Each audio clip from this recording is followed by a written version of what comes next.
வணக்கம். நான் உங்கள் போலி. இன்றைக்கி ஒரு ஒர்க்கை நான் ஆரம்பிக்க போகிறாங்க ஒரு வீடு. அதில் டெம்பரவரியாக மோட்டர் செட் பண்ணுவோமே, அதேமாரி மோட்டர் செட் பண்ண சொல்லியிருக்காங்க.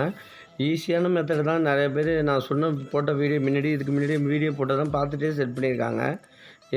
மிக ஈஸியாகவே இருக்கும் அது. இது இந்த தொட்டி சம்பு தொட்டி ஹைட் அதிகமாக இருக்குது. நம்ம கொட்டை கீழே இருக்குது. நம்ம ஓஸ் மெத்தட் பைப்பு மெத்தட் போட்டோன்னா ஒர்க்குக்கு இடைஞ்சலாக இருக்கும். ஓஸ் மெத்தட் போட்டோன்னா இடைஞ்சலாக இருந்தால் ஓஸ் கூட தூக்கி வச்சுக்கலாம். இது 1 இன்ச்சு க்ரீன் ஓஸு அளவுக்காக உள்ளார போட்டு வச்சுருந்தோம். இது கொட்டாவில் உள்ளே விட்டாச்சு. பைப்பு மூலயமா போட்டோன்னா அடிக்கடி டைல்ஸ் ஓட்டுறப்ப கொத்தனார் பூசுகிறப்ப இடைஞ்சலாக இருக்கும். இப்போ ஆஃப் ஹெச்பி ஷார்ப்பு தான் வாங்கிட்டு வந்திருக்கோம். ஷார்ப்பு நல்லா சூப்பராக இருக்குது மோட்ரு. நீங்கள் ஷார்ப்பு கம்பெனி அதிகமாக ரெக்கமெண்ட் பண்ணலாம். ஏன்னா நல்லா சூப்பராக லைஃப் இருக்குது. 2 வருஷம் வாரண்ட்டி கொடுக்குறாங்க. ஒரு 3000 ரேஞ்சில் இருக்கும். 3200 அந்த ரேஞ்சில் இருக்குது. இது நம்ம செல்ஃப் ரிங் வால்வ்லாம் கட்டணும்னு அவசியம் கிடையாது. நம்ம ஒரு சைடில் இன்புட்டில் 1 இன்ச்சு ஜி நிப்பிள் முறுக்கியாச்சு. மேலே 1 இன்ச்சு எம்டிஐ முறுக்கியாச்சு. மேலே உள்ள லெதர் லைட்டாக எடுத்துக்க வேண்டியதான். இது நூல் செல்லாக்கு அடித்து ஃபுல்லாக முறுக்கியாச்சு. இதில் 1 இன்ச்சு ஜி நிப்பிள் டேரெக்டாக முறுக்கி ஓஸ் ஏற்றுறது. ஓஸ் கலரு இதில் செல்ஃப் ரிங் வால்வ் எடுக்குன்னு தேவை கிடையாது. இந்த ஓஸை ஹீட் பண்ணி அதில் ஏற்றுற 1 இன்ச்சு ஓஸு ப்ளஸ்ஸு இதில் ஓஸ் கிளாம்பும் அடிஷ்னலாக போடுறது நல்லது. இது 1.25 RFTA, ஒரு ஜிஏ நிப்பிள் ஓஸு, 2 பின் டாப்பு ப்ளஸ் ஒயர் கொஞ்சம் சில்லற ஜாமான் தான். பிவிசி சால்வெண்ட்டு நூல் செல்லாக்கு தான் வாங்கிட்டோம். இப்போ குண்டு ஃபுட்பால் தான் மேக்ஸிமம் இதில் யூஸ் பண்ணோம். அதுதான் ஃப்ளாப் நல்லாயிருக்கும். ஸ்ட்ராக் ஜெட் ஃபுட்பால்னால் யூஸ் பண்ணாதீங்க. இதுலேயும் ஒரு hose colour 1 inch hose colour ஜிஏயில் போட்டாச்சு. பிவிசியில் போட்டிங்கன்னா கொஞ்சம் மெல்ட்டு பண்ணிட்டு அடிக்கடி உடையும்.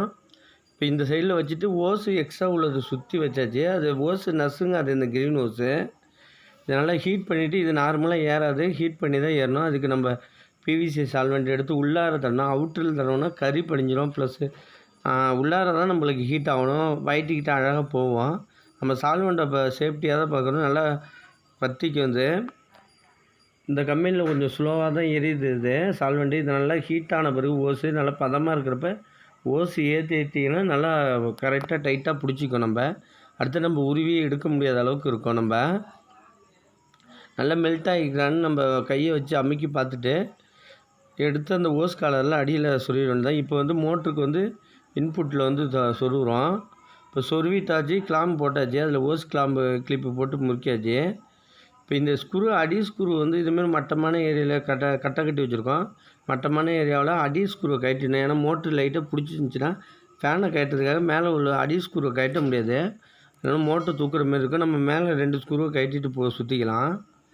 இப்போ இந்த வழியாக டெலிவரி பண்ணிக்க வேண்டியதான். நம்ம எள்ளு போட்டு அப்படியே டெலிவரி பண்ணிக்க வேண்டியதான்.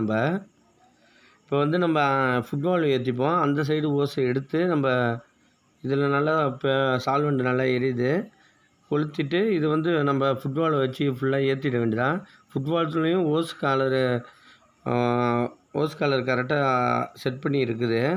அதையும் உள்ளார நல்லா ஃபுல்லாக ஏற்றிட்டு கிளாம்பு அடிஷ்னலாக ஓஸ் கிளிப்பு போடுறது ரொம்ப நல்லது. இது ஈஸியான மெத்தடை தான். வீட்டு ஓனரே நிறைய பேர் செஞ்சுருக்காங்க. ஃபோன் அடித்து கொஞ்சம் டவுட்டு மட்டும் கேட்பாங்க. கொஞ்சம் தண்ணி எடுக்கிறது மட்டும் குழப்பமாக இருக்கும். இதேமாரி தண்ணி தொட்டியில் போட்டுட்டு சும்மா பம்ப் பண்ணிவிட்டு இதேமாரி பம்ப் பண்ணாலே அங்கே வந்துடும் இன்புட்டில் உங்களுக்கு.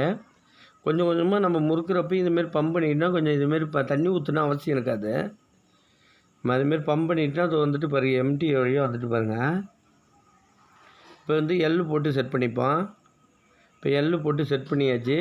ஒரே ஒரு எள்ளு போட்டு எம்டி எவ்வளோ ஏற்றி விட்டுட்டு அந்தாண்ட வெறும் பைப்பை வச்சுட்டு நம்ம பம்ப் பண்ணி பார்த்துப்போம். ஸோ இதுக்கிட்ட இருக்குது பாருங்கள் பைப்பு. கீத்து ஓரத்துலேயே இருக்குது பாருங்கள். ஓஸு ரொம்ப லென்த்தாக இருந்தாலும் சைடில் மட்டும் ஏதாச்சும் முட்டு மரம் ஏதாச்சும் சாஞ்சிச்சுன்னா உடஞ்சிரும். இப்போ இது பம்ப் பண்ணுவோம். ஏன்னா ஏற்கனவே இப்போ கொஞ்சம் பம்ப் பண்ணி வச்சுருந்தோம். அதை மட்டும் கொஞ்சம் பம்ப் பண்ணால் போதும். அந்த பைப் லைனுக்கு மட்டும் தானே தண்ணி கொஞ்சம் ஸ்டெப்பு செல்ஃப் ரிங் வால்வாக வந்துடும். இப்போ பம்ப் பண்ணுவோம். தண்ணி ஃபுல்லாக வர ஆரம்பிச்சிட்டு இதில் பைப் லைனை பாருங்கள். நம்ம தண்ணி ஊற்றணும்னு அவசியம் இருக்காது. இதேமாரி ஓஸு போட்டோன்னா இப்போ தண்ணி ஊற்றணும் அவசியம் இருக்காது நம்மளுக்கு. இப்போ இந்த ஓஸு நம்ம தேவையானாலும் உள்ளார விட்டுக்கலாம். இந்த மோட்டரையும் ரிமூவ் பண்ணி நம்ம தூக்கி அப்படியே செட்டாக தூக்கிட்டு வெளியில் வச்சுக்கலாம். நம்ம இப்போ மோட்டரை போட்டு பார்த்துப்போம். இப்போ ஒயர் கனெக்ஷன் ஜாயின் அடித்து 2 பின் டாப்பு சொருவியாச்சு. ப்ளக் பாயிண்ட் இருந்துச்சு அதில் சொருவியாச்சு ஃபுல்லாக. நம்ம இப்போ மோட்ரு ஆன் பண்ணிட்டோம்னா ஓஸ் அழகாக சுற்றி இருக்கிறதுனால தேவையில்ல. அதிகமாக ஒரு 2 மீட்டர் அதிகமாக வாங்கிட்டோம் கொஞ்சம் லூப்பிங்க்காக. அது அப்படியே மோட்ரு வேணால் ரிமூவ் பண்ணி அவங்க பில்டிங்கில் வச்சு கூட இறச்சிக்கலாம் அவங்க. இப்போ மோட்ரு போட்டாச்சு. இப்போ தண்ணி ஒரிஞ்சி டெலிவரி இருக்கிறதுனால தண்ணி லெவலாக தான் தெரியும் நம்மளுக்கு. 3/4 ஓஸ் கலரு மாற்றின பிறகு நல்ல ப்ரெஷராக தெரியும் பாருங்கள். நம்ம அதில் வந்து ஆர்எஃப்டிஏ 1/4 ஆர்எஃப்டிஏ ப்ளஸ் 3/4 ஓஸ் கலர் முறுக்கணும்னா நல்லா ஃபுல்லாக ப்ரெஷர் அடிக்கும். அதை முறுக்கியாச்சு. ஜிஏல மேக்ஸிமம் போடுங்க, பிவிசியில் போடாதீங்க. இதில் வந்து டைரெக்டாக ஏற்றி விட்டாச்சு. இப்போ 3/4 மாறிட்டு 3/4 மாறவும் ஃபுல் ப்ரெஷர் இருக்குது பாருங்கள். எங்கே ஊற்றுது பாருங்கள், ஃபுல்லாக போட்ஸ் இருக்கும். ஏன்னா சம்பு தொட்டிலேருந்து நம்ம தண்ணி தொட்டிலேருந்து எடுக்கிறதுனால நல்ல ப்ரெஷர் இருக்கும். ஓஸு சொருனா இன்னும் ப்ரெஷர் அதிகமாக இருக்கும். நல்லா ஃபுல்லாக பில்டிங் யூசேஜுக்கு நல்லாயிருக்கும். ஃபுல்லாக நல்லா யூஸ் பண்ணலாம். நல்லா ப்ரெஷர் நல்லா இருக்குது. இதை வந்து நம்ம ஓஸு கிளிப்பை போட்டு ஓஸு பர்மனெண்ட்டாக முறுக்கிட்டோன்னா ஓஸு பிடுங்கிறதுக்கு வேலை இருக்காது நம்மளுக்கு. இது பில்டிங் முடிகிற வரைக்கும் மே ஃப்ளோர் வரைக்கும் யூஸ் முடிஞ்சோன்னே நம்ம ஃபஸ்ட் ஃப்ளோரில் வச்சுக்கோ. ஃபஸ்ட் ஃப்ளோர் டேங்க் இருந்துச்சுன்னா கிரவுண்ட் ஃப்ளோர் டேங்க் இருந்துச்சுன்னா தாராளமாக ஏற்றலாம். நம்ம இதில் ஃபுல்லாக தண்ணி எடுக்க ஆரம்பிச்சிச்சு. ஃபுல்லாக மோட்ரு இங்கே ஒர்க் எல்லாம் முடிஞ்சிட்டு இந்த கட்டை கட்டிட்டு அந்த கட்டையை வந்து அப்புறம் பலகை போட்டு அடித்து அவங்க ஸ்ட்ராங் பண்ணால் பண்ணிப்பாங்க ஃபுல்லாக. வீடியோ பிடிச்சிருந்தா மறக்காமல் உங்கள் யூடியூப் சேனல் சப்ஸ்கிரைப் பண்ணுங்கள். உங்களுக்கு ஈஸியான மெத்தடாக இருக்கும். இதுமாரி லிங்க் கொடுக்குறேன். ஒரு 10 மோட்டரை தாண்டி ஃபிட் பண்ண வீடியோ இருக்குது. ஃபுல்லாக பாருங்கள். வீடியோ பிடிச்சிருந்தா சப்ஸ்கிரைப் பண்ணுங்கள். நன்றி.